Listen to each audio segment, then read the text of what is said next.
सोचिए, रोज रात की तरह कल रात भी ठीक 2 बजे आपके पड़ोस वाले घर में रहने वाली औरत अपनी बालकनी में घूम रही है और धीरे धीरे कुछ गुनगुना रही है।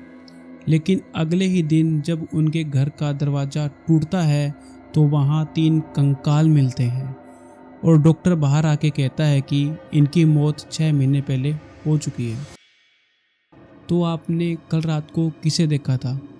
हैदराबाद के कुंदन बाग का ये वो सच है जिसके आगे आज का साइंस और कानून दोनों मौन है। बात है 2002 की। हैदराबाद के सबसे वीआईपी इलाका, उसके बीचों बीच एक 2 मंजिला घर बना हुआ था। रात के अंधेरे में एक चोर दीवार फांदकर, यानी कि वो दीवार कूदकर अंदर चला जाता है और जैसे ही उसने हॉल का दरवाज़ा खोला उसके पैरों तले ज़मीन खिसक गई। वहाँ पे एक तेज़ बदबू आ रही थी जो बिल्कुल सांस को रोक देने वाली थी। और सबसे अजीब बात ये थी कि उस घर में जितनी भी घड़ियाँ थी उसमें रात के 3 बजे का टाइम सेट था, यानी वो घड़ियाँ वहीं पे रुकी हुई थी। चोर ने डरते हुए अपने टॉर्च की रोशनी जैसे ही सामने वाले बेड पे की, उसके गले से एक चीख निकल गई। वहाँ पे 3 कंकाल पड़े हुए थे, एक माँ और 2 उसकी बेटियों की। लाशें इस हद तक गल चुकी थी कि उनकी सिर्फ हड्डियाँ दिख रही थी। चोर वहाँ से अपनी जान बचाकर भागा और सीधा पुलिस स्टेशन पहुँचा। जब पुलिस ने वहाँ छानबीन की तो ऑफिसर के पसीने छूट गए। उस घर के आंगन में मिट्टी के बने हुए डॉल्स पड़े थे, यानी वुडू डॉल्स थे, और उनके अंदर नीडल्स यानी सुइयां चुभी हुई थी। और एक कमरे में कांच की भरी हुई शीशियां थी जिसमें ब्लड भरा हुआ था। पुलिस वालों ने उन सड़े हुए बॉडी यानी कंकाल को फोरेंसिक भेजा और जब फोरेंसिक की रिपोर्ट आई तो पुलिस वालों के होश उड़ गए। डॉक्टर ने साफ लिखा था कि इनकी मौत 6 महीने पहले हो चुकी है। लेकिन असली डर अभी बाकी था। उस घर में एक आधी जली हुई डायरी मिली थी पुलिस वालों को।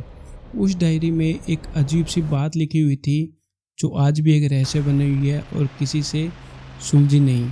उस डायरी के आखिरी पेज में ये लिखा हुआ था कि अंधेरा बढ़ चुका है और हमने अपनी तैयारी कर ली है। पर ये पॉसिबल कैसे हुआ, क्योंकि उनकी मौत तो 6 महीने पहले हो चुकी थी। ये कोई रहस्यमय शक्ति थी या किसी की सोची समझी चाल? जब पुलिस वालों ने पड़ोसियों से पूछा, उन्होंने जो बताया उसने इस केस को इंडिया का सबसे हॉन्टेड केस बना दिया और ये साफ साफ इशारा किसी रहस्यमय शक्ति का था।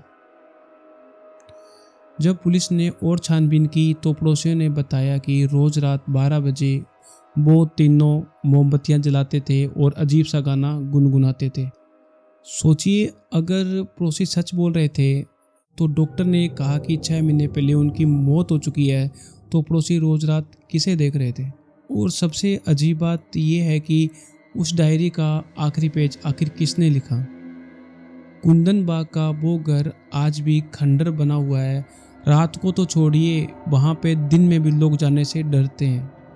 आखिर वो रहस्यमय शक्ति क्या थी और वो तीनों औरतें रात के टाइम क्या करती थी? जैसे कि आपने सुना वहाँ डॉल्स भी मिले थे जिन पे नीडल लगी हुई थी, तो ये साफ साफ इशारा है कि वो काला जादू करते थे और किसी काले जादू क्रिया के चलते उसका दुष्परिणाम ये हुआ कि उनकी मौत हो गई और उनकी आत्मा सदा सदा के लिए वहाँ कैद हो गई।